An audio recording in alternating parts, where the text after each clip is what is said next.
गिबियावनो बड'लेण्डनि मोनफ्रोमबो news channel गासैखौबो जों साबायखर बावगोन जोंनि हांख्रायनाय लेखा नोंथांमोना नुजाफैबाय आरो नैथियाव बड'लेण्डनि साफ्रोमबो रायजो राजाफोरनिसिम जोंनि गोसो गोरबोनि अननाय आरो सिबिनायखौ बावहरबाय दिनै नैबे प्रेस मिटनि गेजेरजों जों मोननैसो बाथ्रा एसे क्लेरिफिकेसन जोङो मोननो हास्थायदों बेनो जाहैबाय मैया बनसुनि सासे सुबुं फोनांजाब नेहाथारि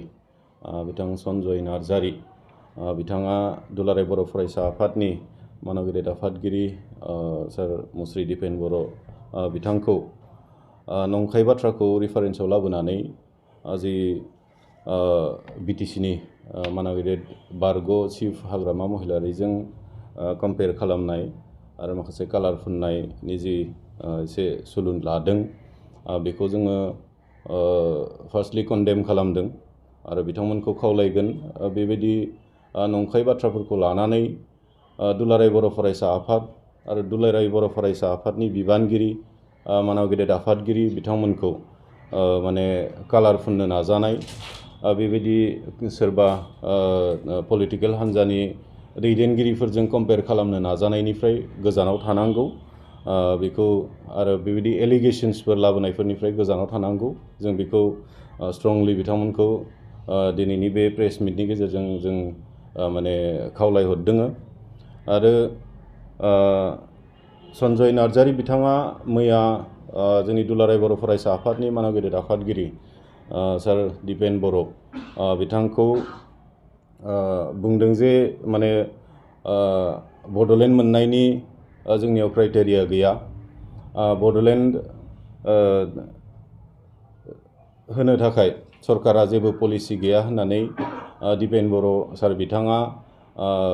मिडियायाव बुंदों बा बेबायदि बिबुंथि लाखिदों होननानै बुंनायजों लोगोसे हाग्रामा महिलारिजों माने बेबायदि कम्पेयार खालामनो बिथाङा नाजादोंमोन नाथाय बेखौ जों एसे क्लियारिफिकेसन जों होगोन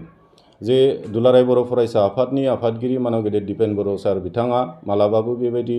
बिबुंथि लाखिफेराखै आरो बेबायदि बुंफेराखै नंगौ मोनसे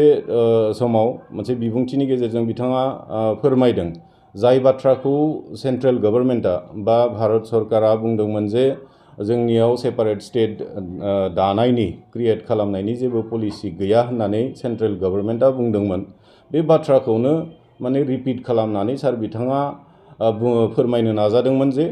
माने जुदि पलिसि गैयाब्ला पलिसि दिहुननो नांगौ पलिसि बानायनो नांगौ बे बाथ्राखौसो बुंदोंमोन दा बेखौनो लानानै कमप्लिट सेन्टेन्सखौ बिथांमोना फकासाव लाबोआलासिनो जिखिनि ससे बाथ्रा सेन्ट्रेल गभर्नमेन्टआ पलिसि गैया होननानै बुंदोंमोन सेपारेट स्टेट दानायनि पलिसि गैया होनना बुंदोंमोन बे बाथ्राखौ सार बिथाङा रिपिट खालामनाय बे ससेल' बाथ्राखौ लानानै बिथांमोना मैया माने मिडियानि सिगाङाव बुंदों माने मोनसे एलिगेसन लाबोदों जे माने हाग्रामा महिलारिया 2018आव जुदि आलादा रायजो बड'लेण्ड सोरजिनायनि क्राइटेरिया गैया होननानै बुंदोंब्ला दिपेन बर' सार बिथाङाबो माने क्राइटेरिया गैया सरकारहा जेबो पलिसि गैया होनना बुंदों होननानै बेफोर बाथ्राफोरखौ लाबोदों किन्तु बियो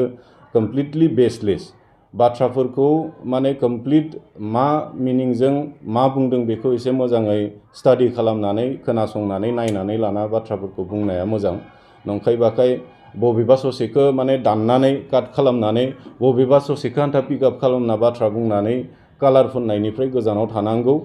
बेखौ जोङो खावलायगोन आरो सन्जय नार्जारि बिथांखौ जों खावलायगोन बिथाङा मैयानि जि माने मिडियानि सिगाङाव बाथ्रा बुंनाय बेखौ बिथाङा क्लियारिफिकेसन होनांगौ उइथ सरि बिनानै निमाहा बिनायजों लोगोसे बिनि क्लियारिफिकेसनखौ बिथाङा होनांगौ बेखौ जोङो स्ट्रंलि दिनै बे प्रेस मिटनि गेजेरजों जों सन्जय नार्जारि बिथांखौ खावलायगोन आरो इयुननि समावबो जाहाथे नंखाय बाखाय बेबायदि कालार फुननो जाहाथे दा नाजाथों बेखौ जोंनिफ्राय गोख्रोङै खावलायनाय थागोन आरो जुदि बिथाङा थाबैनो जुदि मैयानि बे मिडियायाव बुंनाय बाथ्राफोरखौ उथायनानै लायाब्ला निमाहा बियाब्ला बिनि माने हेंथायै जोङो आयेनिक भाबै बिहित बेबस्था लानो जों प्रस्तुत जानानै दङ थेंक इउ